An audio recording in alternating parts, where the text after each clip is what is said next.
10 Orang Terkaya di Indonesia edisi Desember 2022. Mau tahu, jangan lupa tekan like dan subscribe ya bosku. Forbes kembali merilis daftar deretan orang terkaya di Indonesia.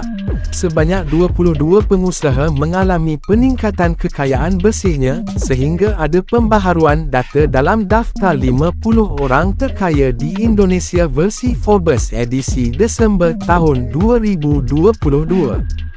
Mengutip halaman resminya, kekayaan kolektif para konglomerat Indonesia naik 11% ke rekod $180 miliar dari $162 miliar tahun lalu. Kekayaan para konglomerat yang memiliki bisnis berbasis ekspor komoditas bertambah seiring dengan optimisme perekonomian Indonesia yang diperkirakan akan tumbuh sebesar 5,3% pada tahun 2022 dari 3,7% pada tahun 2021. Meskipun demikian, momentum tersebut dapat ditahan oleh akselerasi inflasi.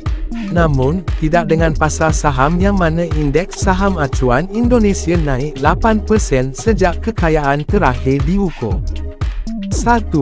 Robert Budi Hartono dan Michael Hartono dengan kekayaan $47.7 miliar. Dua bersaudara Robert Budi Hartono dan Michael Hartono tetap unggul dan menjadi konglomerat terkaya se-Indonesia dengan kekayaan $47.7 miliar dari $5.1 miliar pada tahun lalu. Parit global digital niaga terbuka menjadi faktor utama kekayaan mereka bertambah.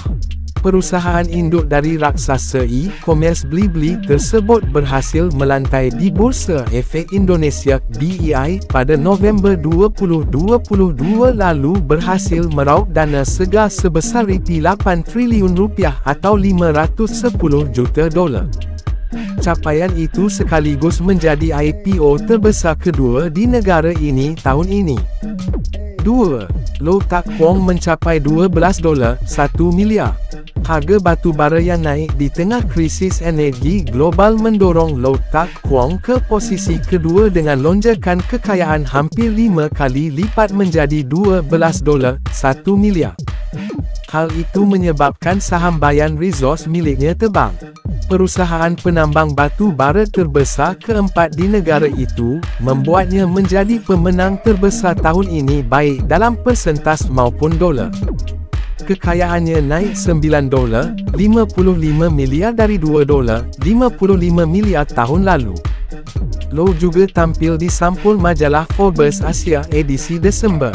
3. Keluarga Wijaja mencapai $10.8 miliar. Keluarga Wijaja dari konglomerat Sinar Mas yang merosot ke nombor 3. Namun, pemulihan bisnis Kertas Group membantu meningkatkan kekayaan mereka sebesar $1 miliar menjadi $10.8 miliar. 4. Sri Prakash Lohia mencapai $7.7 miliar. Sementara Sri Prakash Lohia dari Indorama Corp menempati deretan nombor 4 dengan kekayaan yang naik $1.5 miliar menjadi $7.7 miliar. 5. Anthony Salim mencapai $7.5 miliar.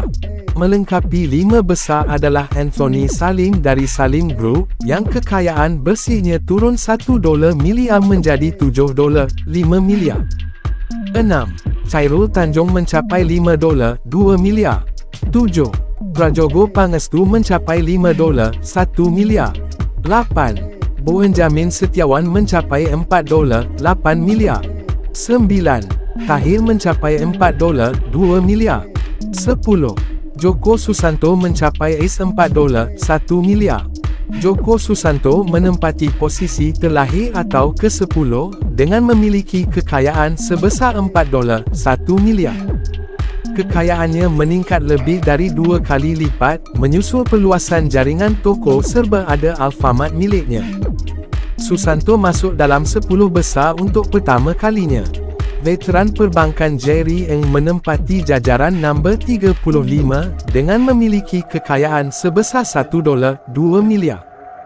Saham Bank Jago miliknya jatuh dari puncaknya kerana investor menganggap pemberi pinjaman dinilai terlalu tinggi.